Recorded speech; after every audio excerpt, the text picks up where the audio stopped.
Coming up on this episode of Iowa Life, we'll learn how one Iowa organization is preserving America's garden heritage. These are varieties that have come from home gardeners, mostly from all over the country. We'll meet the students bringing a remarkable Civil War story back to life. They sacrificed their lives for what is right and for America. And we'll visit with the leader of one of the nation's most respected opera companies. I believe it's our responsibility to add to the canon and to continue to contribute our voice, a uniquely Iowa voice, to the world's operatic literature. It's all coming up next on Iowa Life. Funding for Iowa Life is provided by the Laney Grimm Fund for Inclusive Programming at the Iowa PBS Foundation, and by Friends, the Iowa PBS Foundation.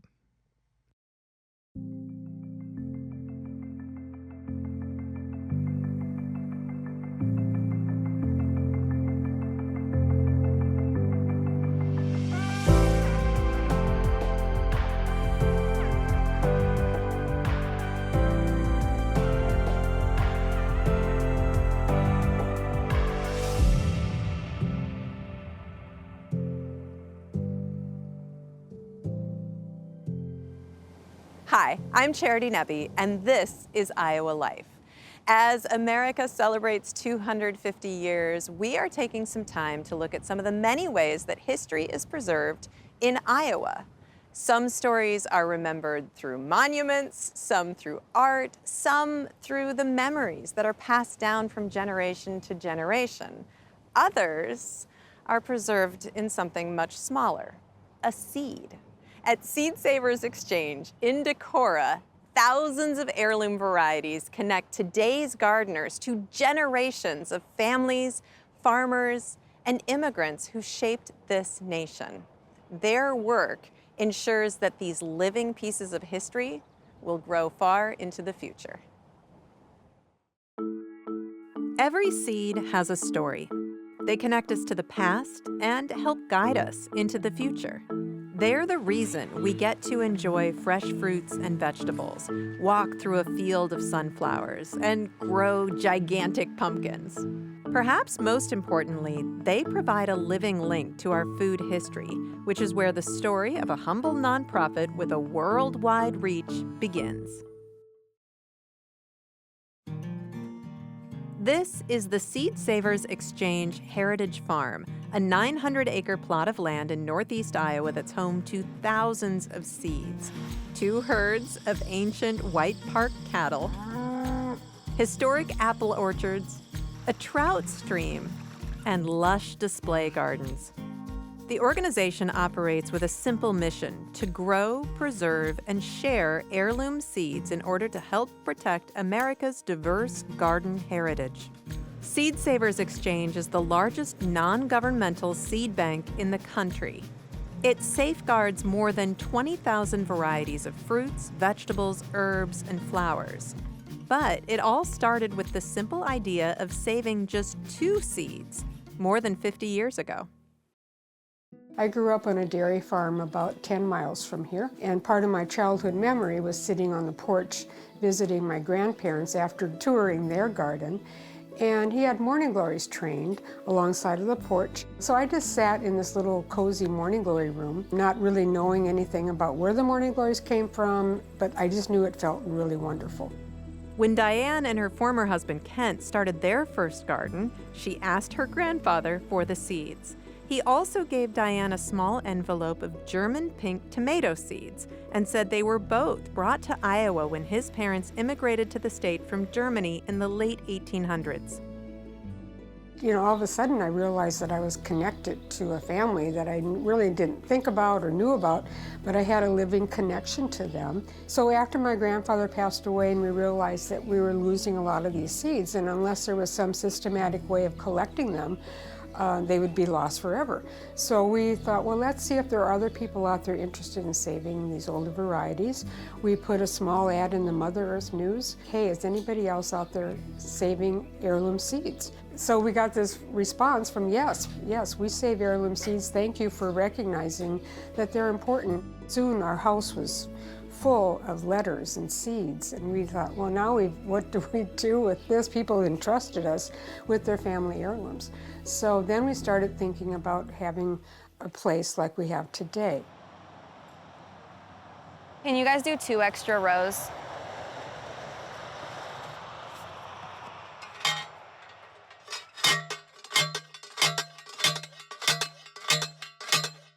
Seeds are where everything starts. The uniqueness of the Seed Savers Exchange collection is that these are varieties that have come from home gardeners, mostly from all over the country. They were being grown for a meal in mind, and for their family in mind, and for their community in mind. Of course, for any seed to remain viable and healthy, they need to be grown out. But from a practicality perspective, Seed Savers can't plant each seed in its collection every year.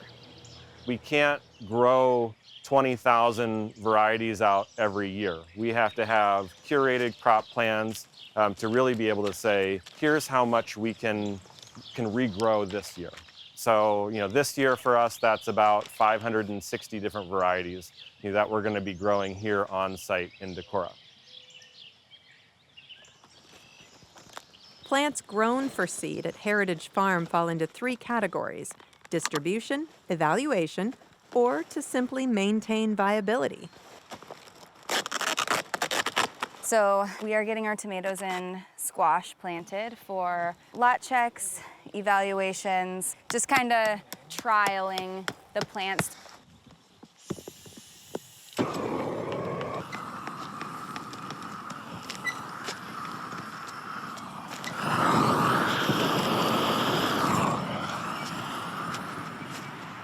When people pull into Seed Savers Exchange, they want to see like a prime example of a beautiful garden. And so we try to give them that experience. And also, maybe there's a catalog variety they're interested in getting, but they want to see it being grown. And so we grow out some of the varieties that are offered in our catalog already so that people can kind of see what they look like, how big they get, what the fruit looks like.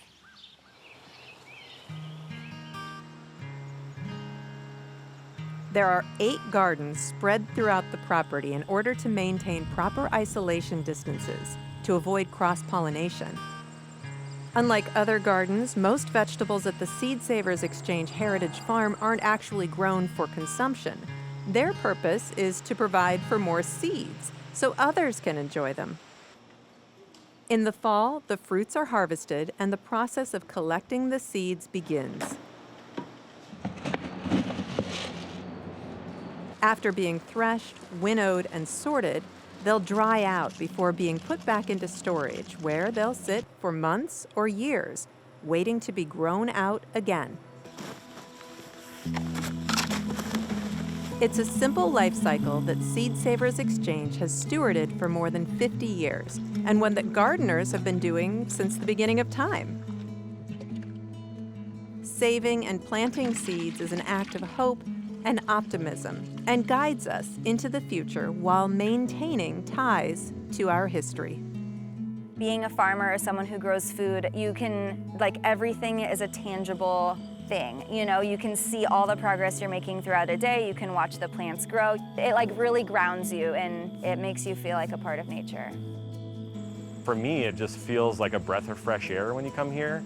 And I feel like that is something that Kent and Diane really envisioned when they started. It was a place for people to come and experience and kind of, understand what biodiversity looks like and feels like and tastes like. We are a seed bank, but we're more than a seed bank because we are a living link to so many histories and so many families and so much food that we bring it all to life here at Seed Savers Exchange Heritage Farm. It's like a living museum.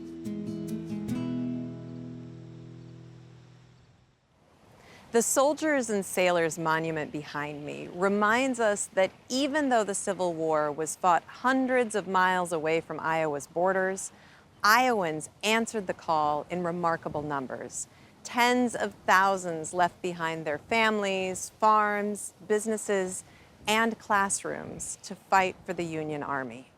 In Greene County, a group of students is making sure that one extraordinary chapter of this history is not forgotten.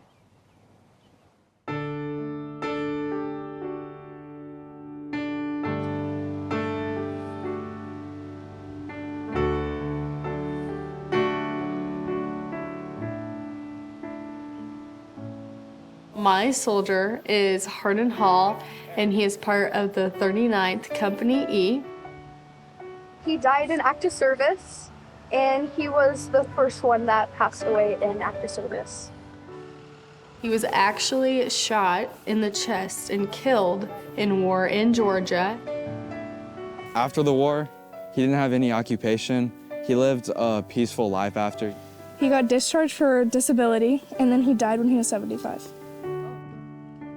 These Greene County High School students are telling the stories of 32 students and 2 teachers who left Rippey, Iowa to join the Union Army in 1861. Because so many enlisted, the school closed behind them. 11 never came home.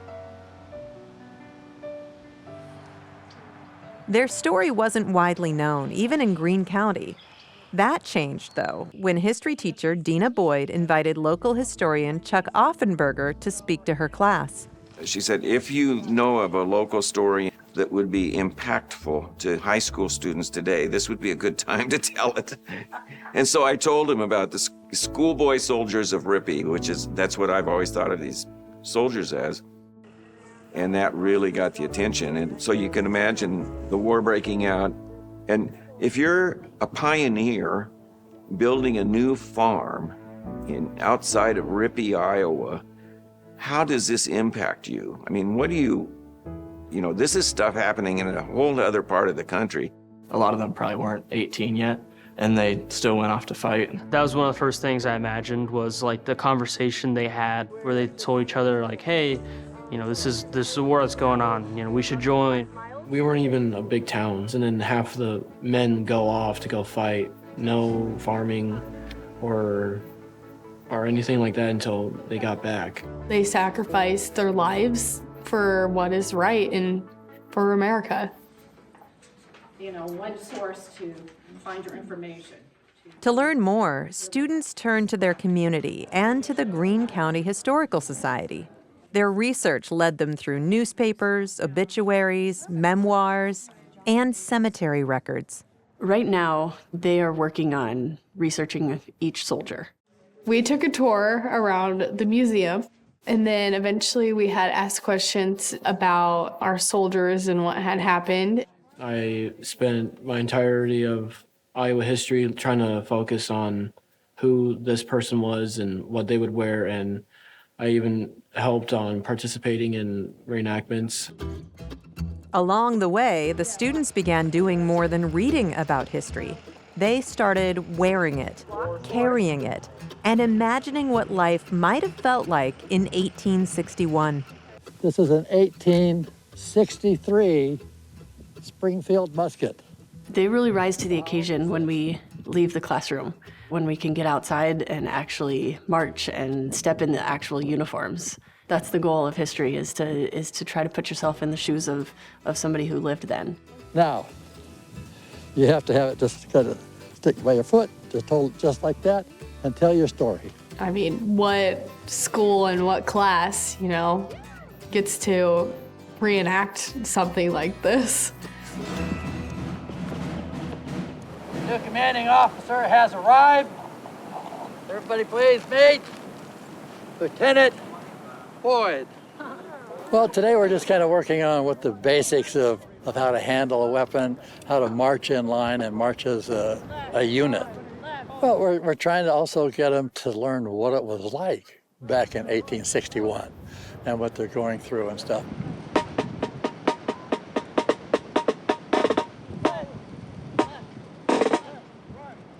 The drum was to keep cadence. You heard me and a couple other people go left. I want these guys to be sharp. I want to be proud. Marching in uniform and retracing the soldiers' lives made some students wonder how a story like this could have gone largely unrecognized for so long. Company, halt.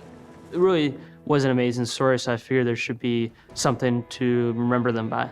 I originally asked him, like, is there a monument or anything that, commemorates the soldiers? He said there wasn't. The students, their teacher, and members of the Greene County Historical Society formed a committee dedicated to honoring the Schoolboy Soldiers of Rippey. And the students' desire was to build a monument, and so the committee said, absolutely, let's do it. So it's going to be a 7-foot monolith, and there'll be etching of a soldier on one side and then kind of the history. I had helped with the sizing of the monument and where to place the words and where we should put the picture on it. I kind of volunteered almost to do the drawing on the monument, and it was kind of cool to me. Like, I was like, this is kind of insane. Like, I never get to do this ever again, and my work will be on something for a really long time, and that's just kind of like beyond what I can picture. This is going to be the location of where we put our second monument. I just think it would be really important to learn about this, especially on this type of day, and especially this year, because we're 250 years old, and we don't want to forget the past. My hope is that they have first a better knowledge of the Civil War and of local history and an appreciation for the people who walked on these very streets, because we wouldn't be where we are without those who have gone before us. Sleep on, sweet one, and take thy rest. God called thee home, he thought it best.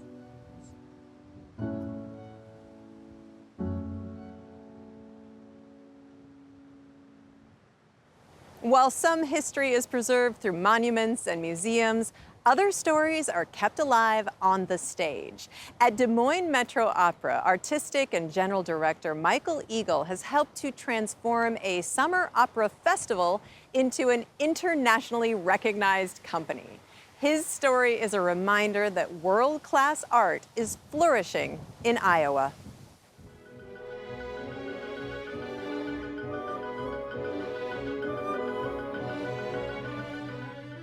We at Des Moines Metro Opera, I think, are in a small but select group of opera companies in North America that are on an upward trajectory, that have been gathering financial and artistic strength over the last 15 years or so.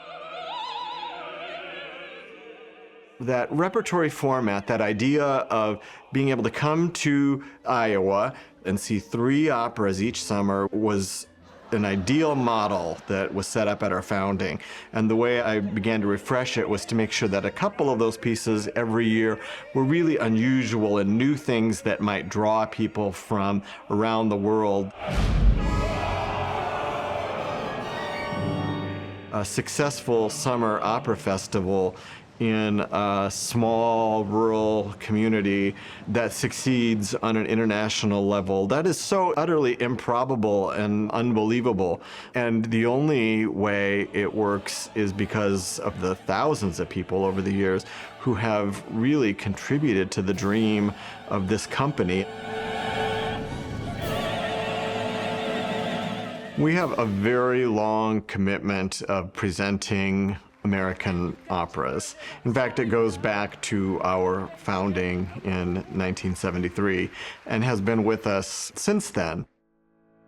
To be able to turn to Of Mice and Men, this great classic story by John Steinbeck and Carlisle Floyd at America 250 is a special treat.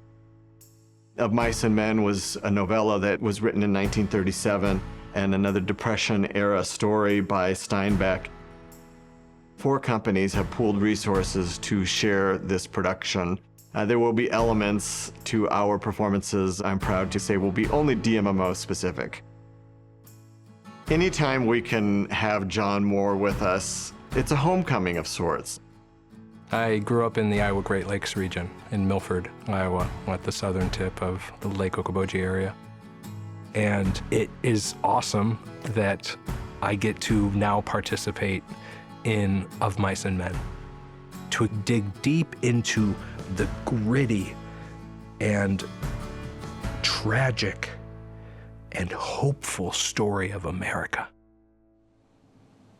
I've been at the helm of the company more or less now for about 15, 16 years. I became artistic director in 2010 and general director in 2013.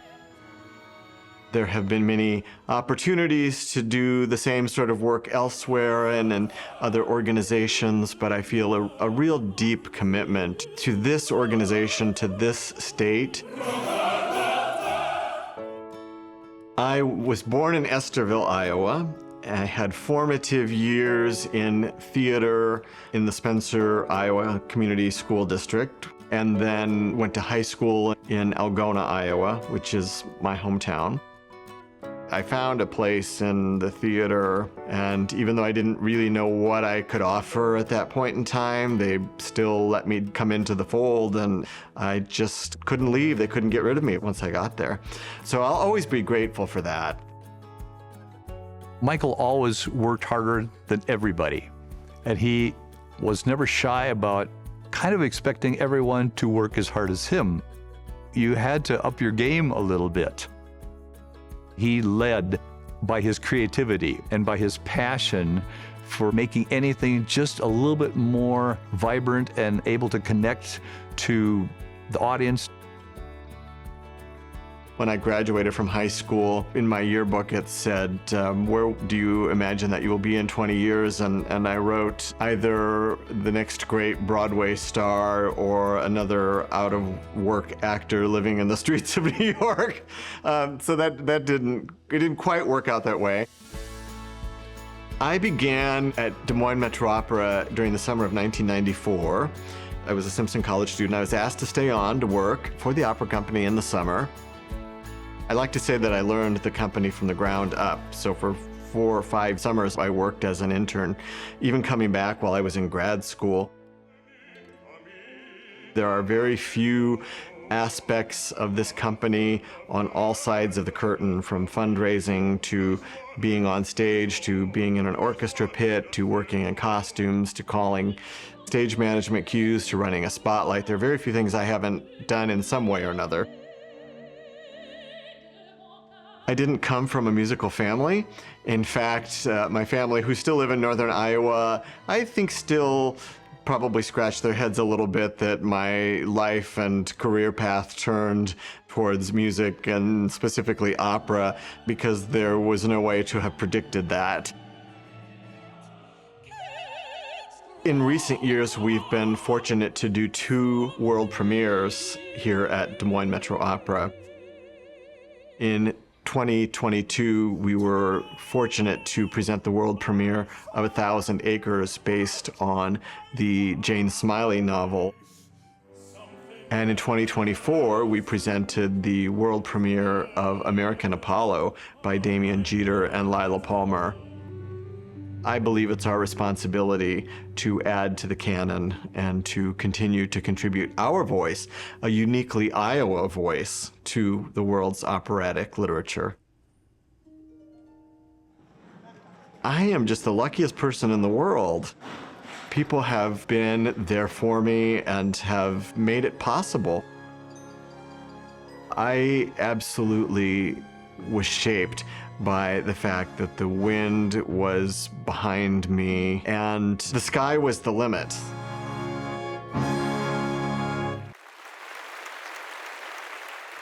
Before we go, let's travel back in time 50 years. During America's bicentennial, Iowa PBS, then known as the Iowa Educational Broadcast Network, went to Colfax to capture the character of small-town Iowa. These days, this film serves as a time capsule, preserving the sights, sounds, and rhythms of Iowa life in 1976.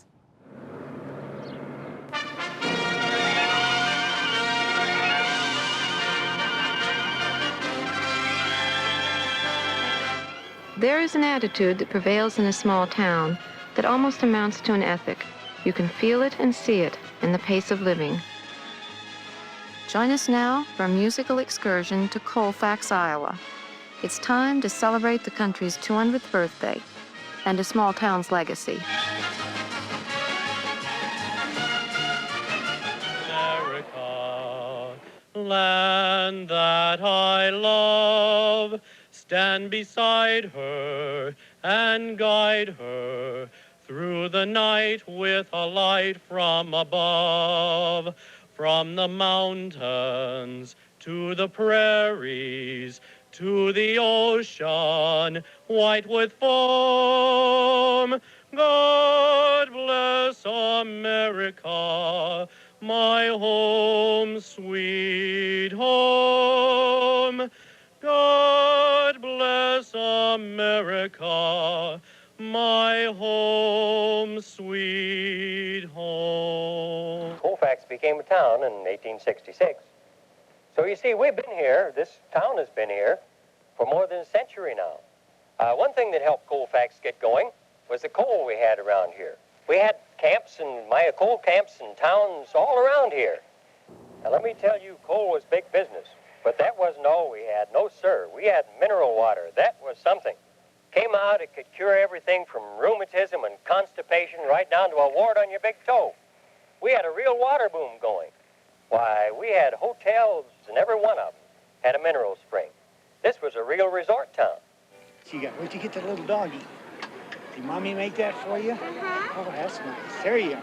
Now, you see me a little later. Bye-bye. Now listen, the band is going to turn in between Warwick's and Cross's Jewelry Store, but the parade will be going on. Things like this are taking place in numberless small communities, but with all of them, there is something distinctive. The folks in Colfax are planning a real wingding. There'll be a parade, an historical pageant, a black powder shoot, and an honest-to-God greased pig contest.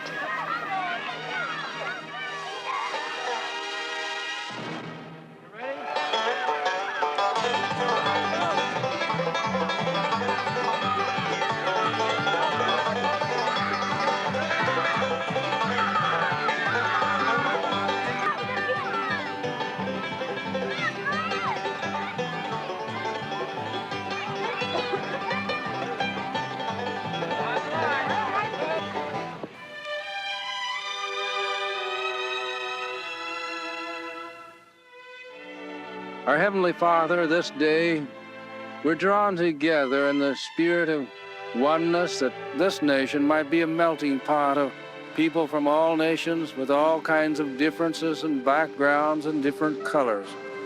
Amen. That's all for this week. Thank you for joining me as we explore Iowa's place in our nation's story. I'm Charity Nebbe. See you next time for more Iowa Life.